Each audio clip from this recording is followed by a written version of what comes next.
Americans who are eager to enjoy spring weather are receiving some mixed messages about wearing masks. The Centers for Disease Control announced Thursday it relaxed guidelines on face coverings for people who have been fully vaccinated. Shortly after, 18 states announced plans to drop public mask mandates, but others, including California, New York, and New Jersey, are moving forward with caution. The guideline changes come as nearly half of all Americans have received at least one dose of a COVID-19 vaccine, and more than 1/3 of the public are now fully vaccinated. As a result, the average number of daily new cases has dipped below 35,000. CBS News' Michael George has more. The CDC's new guidelines specifically apply to vaccinated people. People who are unvaccinated should not be taking off their masks. The guidelines, issued as cases went down by 1/3 last week and vaccinations again increased, were left open to interpretation. The state of North Carolina will no longer require you to wear a mask. But there will continue to be a mandatory indoor mask requirement on public transportation, in childcare, in schools, in prisons, and in certain public health settings. Colorado took a broader view. We have now really reached a threshold where not enough people are vaccinated to end the pandemic, but enough people are vaccinated where, especially those who are vaccinated, no longer need to wear masks. And corporations made up their own rules. Kroger, Target, and Home Depot say they're keeping mask mandates in place. But Walmart and Trader Joe's won't require masks for vaccinated customers. But they won't ask for proof of vaccination. Neither will the mayor of St. Louis. We don't want this to turn into sort of like a show me your papers moment. We'll just have to trust what people tell us. That's not good enough for the Kellys from Oregon, masked up and visiting Washington, D.C. My concern is identifying the difference between those who are vaccinated and those who are not. So to go into a public space, to be less than 6 feet distance because I'm vaccinated, I'm just concerned that the next person, how honest are they going to be? Debate about so-called vaccine passports, proof of vaccination, is increasing, and so is pushback. Take the protest this week when local officials in Southern California considered vaccine passports. But a parade in Kentucky yesterday served as a reminder that the pandemic, still underway, is deadly serious. 30-year-old Olivia Tudor was released from the hospital to welcoming neighbors and friends. It was a miracle. She spent months in a coma, but defied the odds. She in the hospital, not expected to make it, and then the prayer warriors, we've got a group of them, there's a bunch of them. Michael George, CBS News, New York. Joining us to go deeper into the public health impacts of lifting mask mandates is Politico healthcare reporter Alice Ollstein.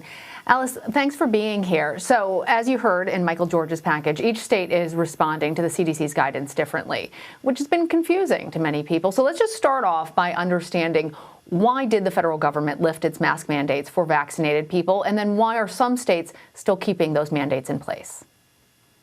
So the government here is trying to address two flavors of why some have been hesitant to get vaccinated. One is people saying, how are we sure that this works? This is a brand new vaccine. And so what the government is saying here is these vaccines work. We had amazing clinical trial data on the vaccines when we first rolled them out, but now we've put them to the test out in the real world, and the results have honestly been astonishing.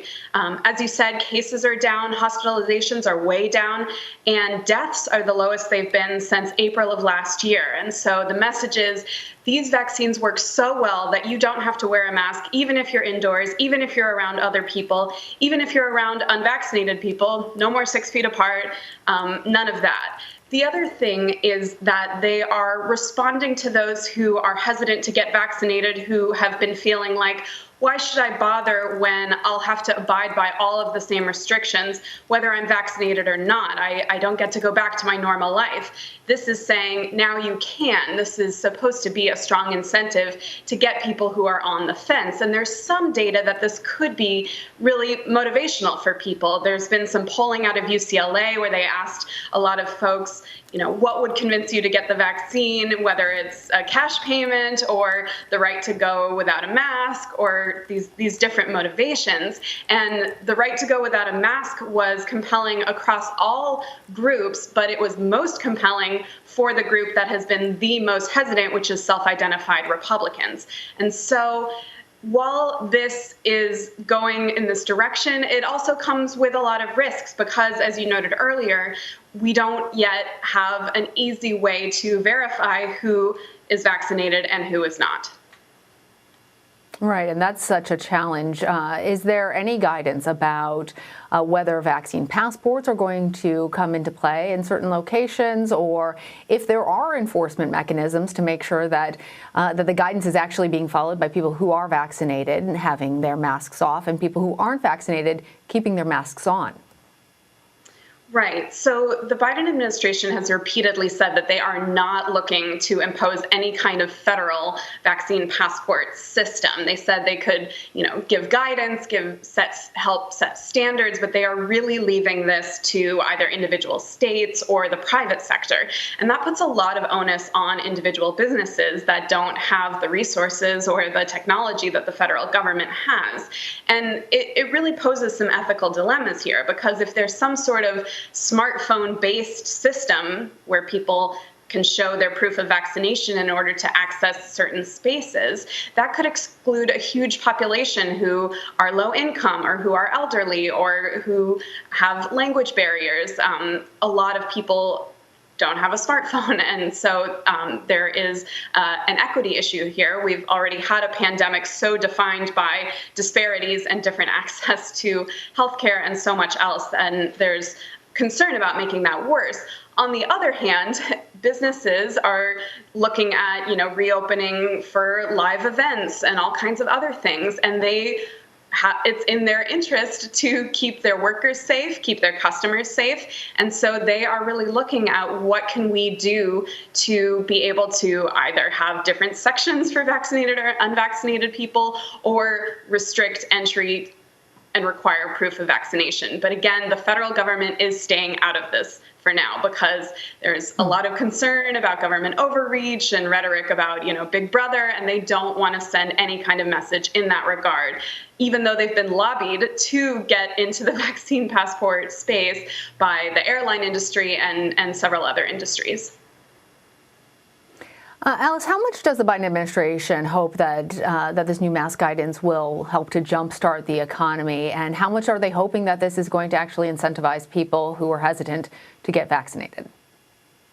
So, both clearly, but it's definitely more the latter. The economy already has been bouncing back somewhat. Hiring is up, and they really want to send the message that thanks to the vaccines, we are winning the war against the virus. The question is, how long does that last?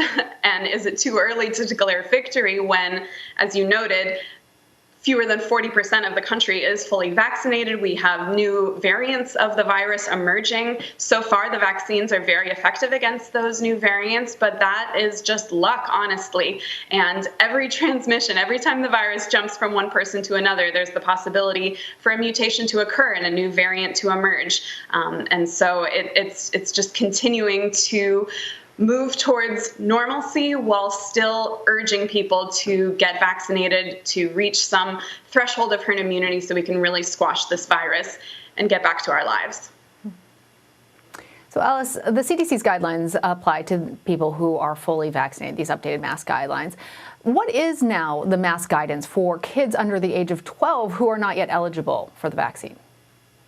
So I've been hearing a lot of concern about this, and I've been hearing a lot of concern from parents saying that they are now in this sort of information vacuum, and they are concerned that they won't be able to bring their kids into public spaces anymore because now adults will be unmasked. They're afraid of their children getting infected.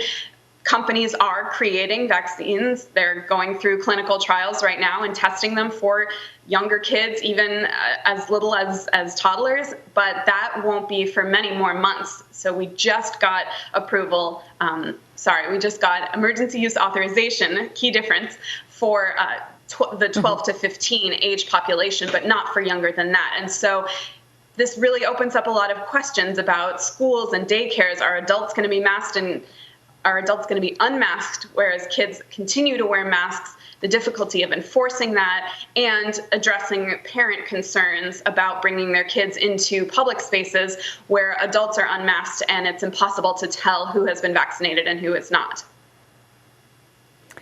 All right, Alice Ollstein, thank you so much for joining us. Thank you.